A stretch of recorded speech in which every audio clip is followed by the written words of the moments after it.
Hi everyone, it's me, the unhealthy parent, because who else would I be? Today's conversation is going to be about being book smart and brain dumb, like a lot of fellow nerds. Let's face it, we can ace any subject, but when it comes to just logic, sometimes it's wishful thinking. Really good example.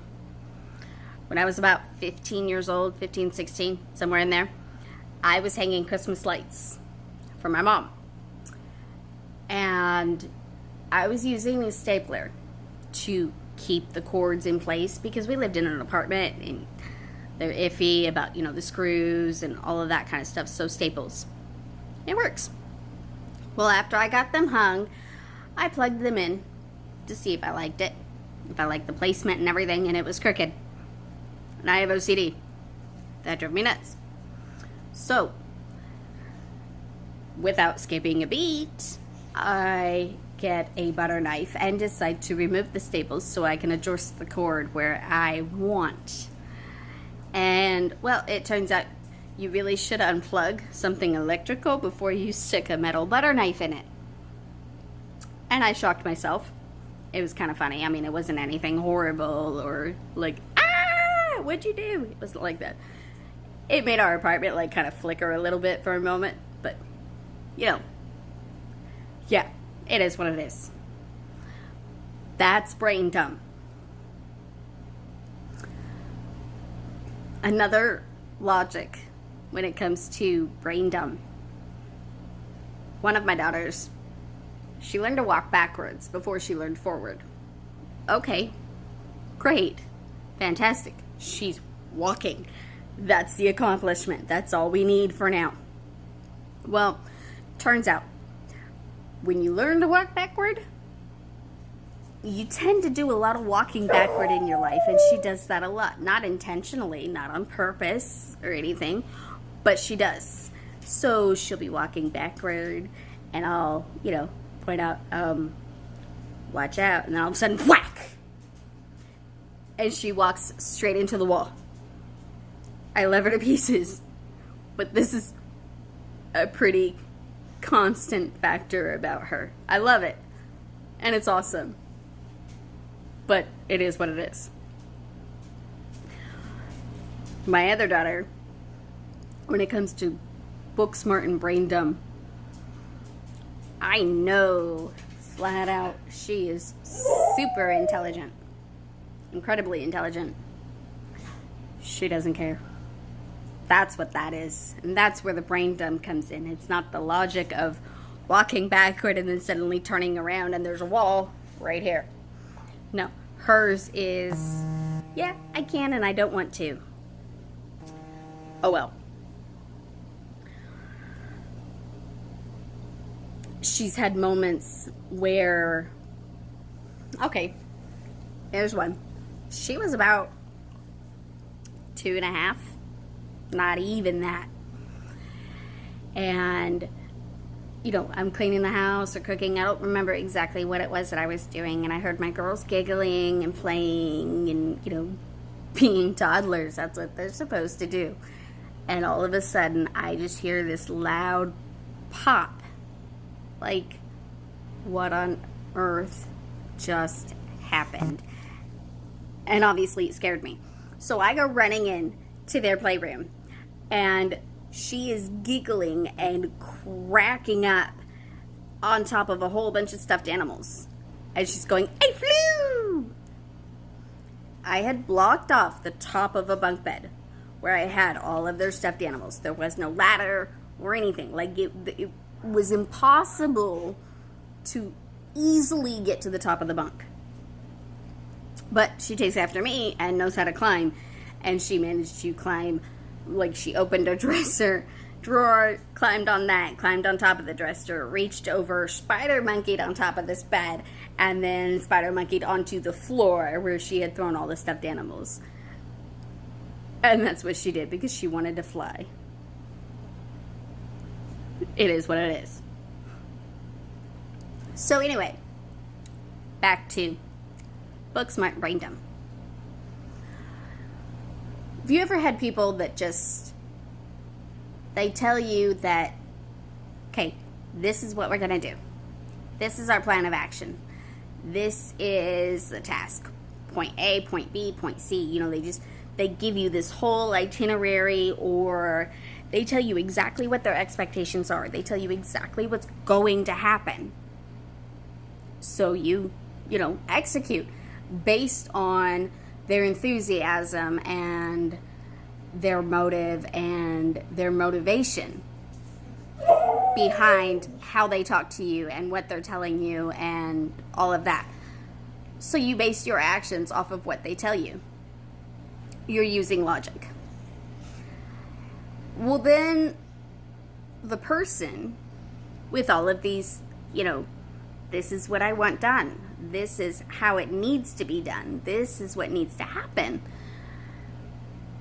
They blame you when nothing goes right for them. Not that the entire day was horrible, not that it was ill planning or that it was bad organization on their part, but that how you meeting those expectations that you were given somehow made it difficult for them because they forgot. Book smart, brain dumb. They forget that, okay, I'm telling this person to meet me at about 12 o'clock. And then when they let you know that you're going to be meeting them, and you even give them a little bit of a cushion because you understand the circumstances and you're following along what the itinerary was that they had given you in the first place, and they complain to you about being ill-prepared. It's one of those, wait, no, I never said that I had to be there. You asked me to be there, so I was there. It's not ill planning on my part, it's ill planning on your part. That's logic. It's one of those, your left hand washes the right one. You don't use your feet to wash your hands. That's one of those things. You wouldn't plan on putting gloves on your hands to wash your hands. You have to wash them first. That's how doctors do it. It's been working for quite a few years, quite a few decades. And it still works. If it's not broke, don't fix it. Logic seems to be this, almost this invisible, mystical creature, like a unicorn. And you have to believe in unicorns for them to exist. So you have to believe in logic for it to exist, apparently, because a lot of people don't use it. I tell people that I am hard of hearing. I am deaf on one side, and that I won't hear them. There are some people I specifically tell them because their pitch is somewhere like this, kind of like right now. You're reading my lips and you have no idea what I'm saying, because that's how it sounds to me. And I have to elaborate that I won't hear you. Flat out, I will point out, I will not hear you, so please get my attention. Not by hitting or kicking, because it's not nice, but get my attention, because if you're talking to me, let me hear you. Well, there are some people that I tell them, I can't hear you. So then instead of talking in an audible tone or louder or enunciating the words or anything like that, they get quieter. Like suddenly they stepped into a library and talking is not allowed. And people get frustrated with me when it comes to me not hearing them. Somebody could tell me what the price of tea in China is. That's great. What I hear might not be the price of tea in China is $2.48. I don't know that that's what it is. That's just an example. Go with me here, okay? I might hear something along the lines of,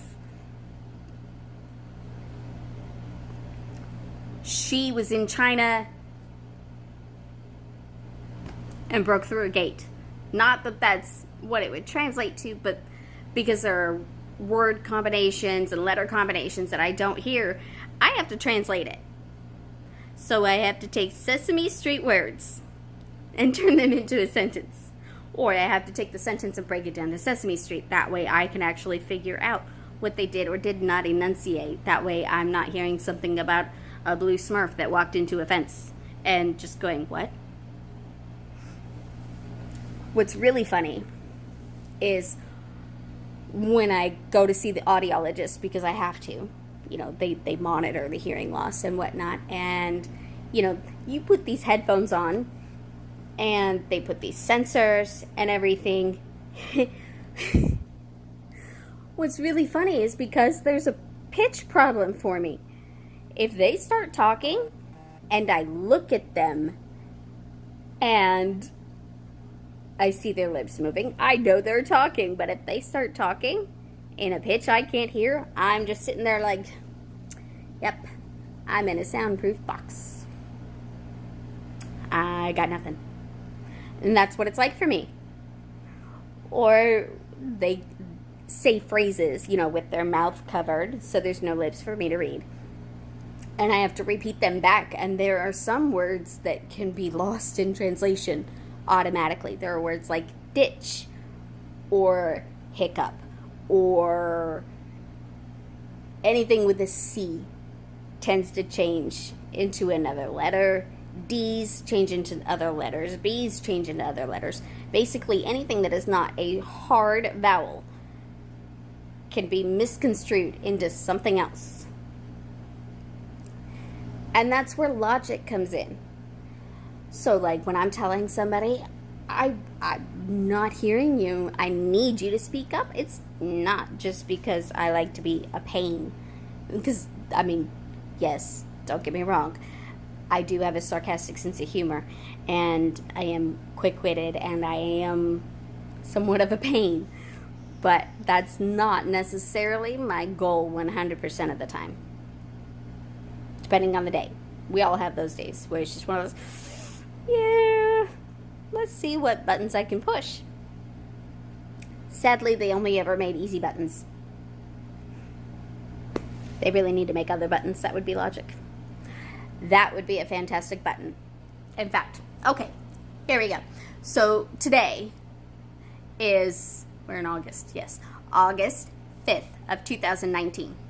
Today I am putting it out there that I am the first to come up with a button that says logic. We have buttons that say easy, that you're supposed to be able to click it and the moment gets easy. So guess what? Now we have a button. Imagine this, you know, click button type thing, just like the easy one. That says logic. You push it and suddenly the person you are talking to, the company you are addressing, whatever situation you are in, logic is automatically applied. It's like, an epiphany. That's what we need, is a logic button. For those who are book smart and brain dumb. Because everybody has those moments. We all have those moments where I am so tired, I didn't go to sleep till after 3 a.m., and I'm already up and it's 7 a.m. I haven't had near enough sleep, but I have laundry and groceries and bills to pay and a car to fix and a dog to walk, mail to get, yard to mow. Like, we have this to-do list as soon as we wake up. So that's when we have the easy buttons, and then logic button would be go back to bed. That's the logic. You didn't get enough sleep? Go back to bed. You don't need an easy button. You need a logic button. And that's what people need. It's just logic. Easy logic. That could even be another button too. For those that are just, well, I already pushed one button today. How does this work? I'm not sure how this works. It's like a keyboard. You push more than one. It's kind of simple. You know? Can you imagine if we lived in the Stone Age? When it was, you had to strike a stone to start a fire, or you waited for a storm and lightning, but you didn't know it was lightning, struck, and this tree suddenly went poof and started fire, and it was, whoa. And then we're all deer with headlights. That's what logic is. Deer with headlights. You know, the wide-eyed look that, here's a moving vehicle, let's dart out in front of it because it seems like an awesome time. You know those deer are lying, or not lying, standing on the side of the road going, oh, here's another one, Johnny. Let's go ahead and see what we can do to this one. Because there almost isn't any small to mid-sized car that can survive a deer. The deer can. The deer will run away like, doo-doo. Got another one, yay! That's what they're doing. And we're just going, I should have known. It's deer season. It's that time of year. They're out on the road. I can even see them from a mile away. Why on earth would I would expect one to dart out in front of my car? Logic. Speaking of animals, okay, darting in front of your car. A few weeks ago, one of my daughters and I, we were in Greenville, and I was driving back. Okay, it was later in the evening, so dark out, and I was probably, I don't know, 5 Mississippis behind the truck in front of me. And I saw his brake lights, and then I saw his hazard lights.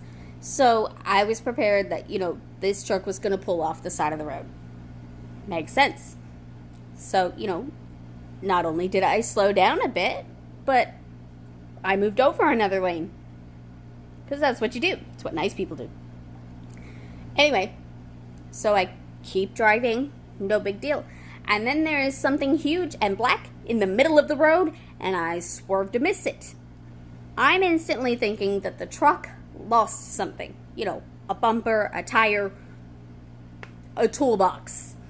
Anything that could be huge and black and probably scare the life out of my daughter, because she woke up freaking out because it was a really loud pop against my car and scared us pretty bad. So, you know, I turn on my hazard lights and I pull over behind the truck. It makes sense. I'm figuring I hit something of his, and I also need to make sure that my car is still functional and going to get me home. So, you know, the guy hasn't gotten out of his truck. I'm making sure my daughter's okay, and, you know, I have the lights on inside of the car, and I'm making sure that her phone is on, you know, because there's always these weird mishaps of creepy people doing bad things, and they set things up for failure, okay? So I turn the light on my phone and start going around my car, checking for spots or a flat tire, because that's a big issue, or like serious damage that's going to stop me from getting home.